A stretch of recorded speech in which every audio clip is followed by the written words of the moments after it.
All right, today we're looking at issues of unemployment, and while this particular handout has about 6 different styles, we're focused on 3.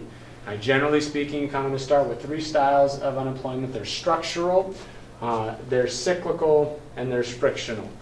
And before we sort of go into what each of those are, I guess a quick definition of unemployment is in order. Unemployed, or to be unemployed, is to be of a certain age. Usually in the United States we say at least 16 and older, below the age of 65. Not working, but actively looking for work. If you're not actively looking for work, you actually don't sort of play a part in what we would call the unemployment rate. So if I all of a sudden decided I didn't want to teach anymore and I retired and found a way to do that, I would not be considered unemployed by United States standards. If I was actively looking for work, I would be considered unemployed. So the labor force is made up of all people who are working between the ages roughly of 16 to 65, and those who are not working but actively looking for work. That's our labor force. Generally speaking, we say economies seek to get to the full employment rate in a society. And full employment is not and does not mean every single person is working. We actually say it's the natural rate of unemployment, because there's 2 types of unemployment that are hard to avoid if your economy is dynamic, if it's growing, and if it's undergoing what we might call creative destructionism. The first is structural.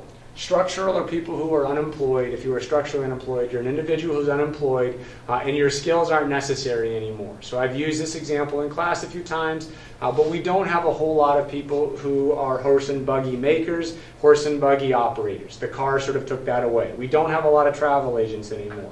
And those individuals, however terrible it is for them individually when it happens, are structurally unemployed and their jobs aren't coming back in general. But that's an okay thing for an economy because our economy is growing and hopefully getting better.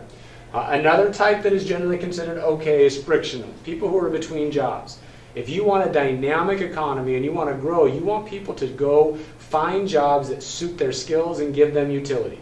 So if you all of a sudden are working somewhere and you're not happy and you find out a job is in another state, okay, or jobs are another state that you'd rather do, maybe you decide to leave your job and go move to that state. You would be frictionally unemployed, but that's good for an economy. And you're going to have more utility and maybe your skills are more matched up with what that job is. So when you have frictional unemployment and structural unemployment, you add that together, that's called the natural rate of unemployment. And if that's the only unemployment that you have, we say that your economy is operating at full employment. The type of unemployment that we worry about in an economy is cyclical.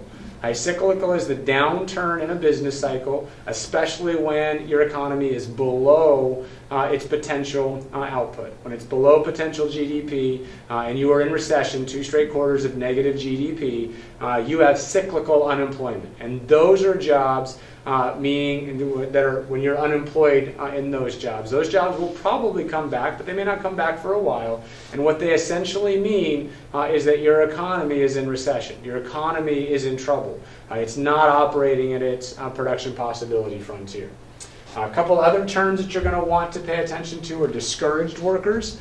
Discouraged workers are individuals who, whether it's frictional but more specifically cyclical, have been out of work.